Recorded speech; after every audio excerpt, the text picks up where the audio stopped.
नमो विष्णुपदाय कृष्णपृष्ठाय भूतले श्रीमति भक्तिवेदांत स्वामी नामिने नमस्ते सारस्वती देवी गौरवाणी प्रचारिणे निर्विशेषाशून्य वादी पाश्चात्य देशतारिणे जय श्री कृष्ण चैतन्य प्रभु नित्यानंद श्री अद्वैत गदाधार शिवासदि गौर भक्तवृंद की जय।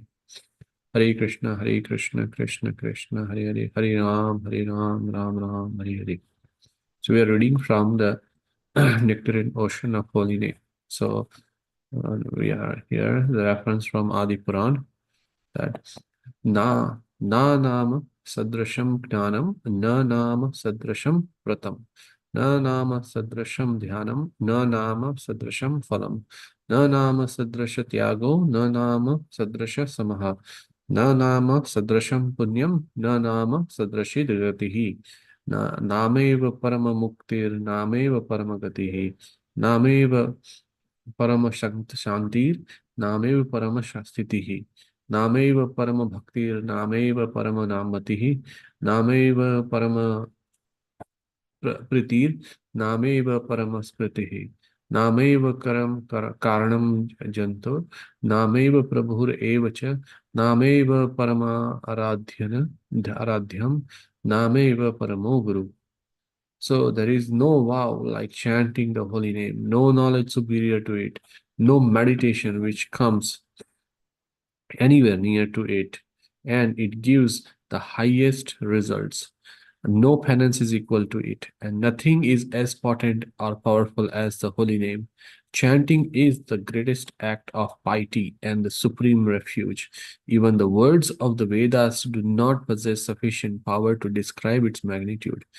Chanting is the highest path to liberation, full peace, and eternal life.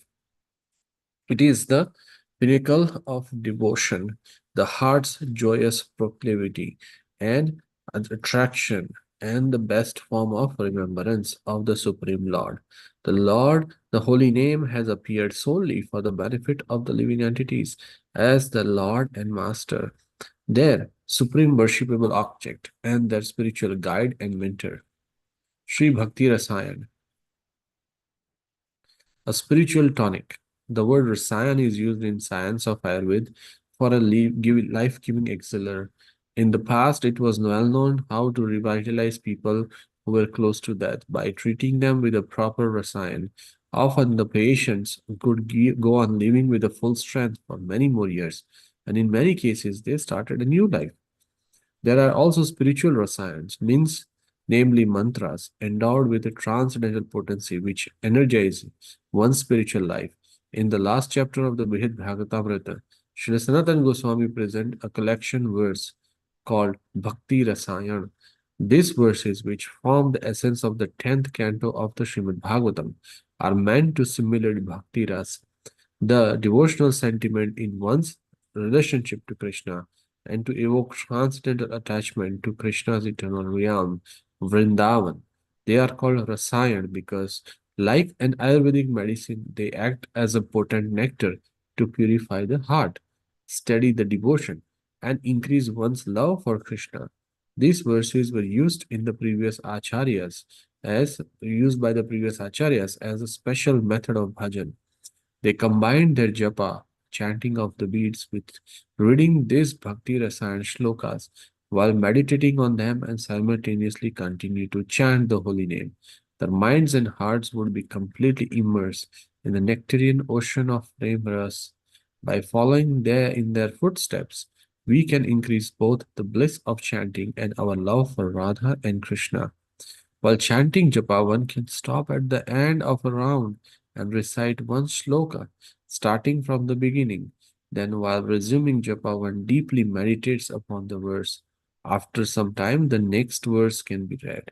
In this way, our knowledge about Krishna, his holy abode, his associates, and his pastimes steadily increases and intensifies our appreciation of the holy name. The more one knows about the personality of the Godhead, the personality of the Lord, the better one can immerse in meditation about him. Sri Brahma Samhita 5.37 says, Ananda Chinmaya Rasa Pratibhavita Bhisa ताभिर्य एव निजरूपातय कलाभिः गोलोक एव निवसति अखिलात्मभूतो गोविन्दमादिपुरुषं तमहं भजामि.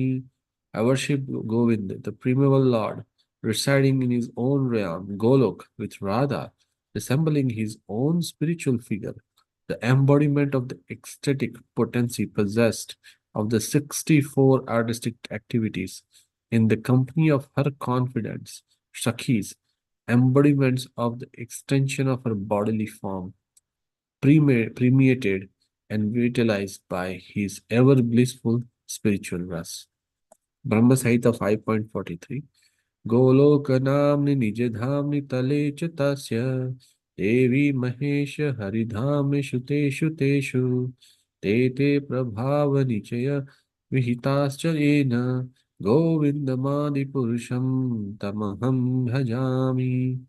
Lowest of all is located Devi Dham or mundane world. Next above it is Mahesh Dham, brackets, abode of Mahesh, brackets close. Above Mahesh Dham is placed Hari Dham, bracket, abode of Hari, bracket close. And above them all is located Krishna's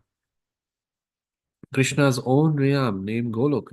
I adore the primeval Lord Govinda, who has allotted their respective authorities to the rulers of those graded realms.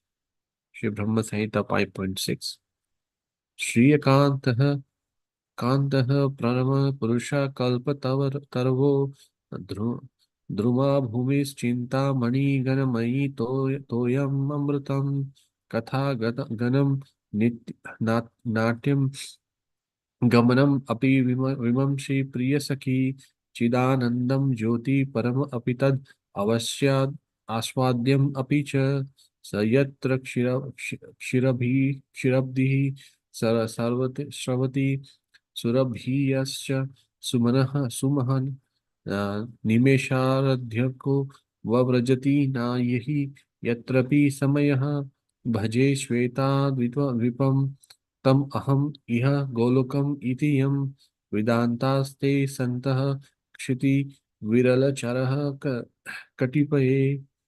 I worship the transcendental seat known as Shwetadeep, where, as loving consorts, the Lakshmis in their unalloyed spiritual essence practice the Amara service of the Supreme Lord Krishna as their lover, only lover, where every tree is a transcendental purpose tree, where the soil is a purpose gem, all water is nectar, every word is a song, every gate is a dance, the flute is the favorite attendant. Effulgence is full of transcendental bliss, and the supreme spiritual entities are all enjoyable and tasty. Where numberless milk cows always emit transcendental oceans of milk, where there is eternal existence of transcendental time, who is ever present and without past or future, and hence is not subject to the quality of passing away, even for the space of half a moment. That realm is known as Golok, only to a very few self-realized souls in this world. Prabhu, you want to stop, right? Yes, Prabhu. Okay.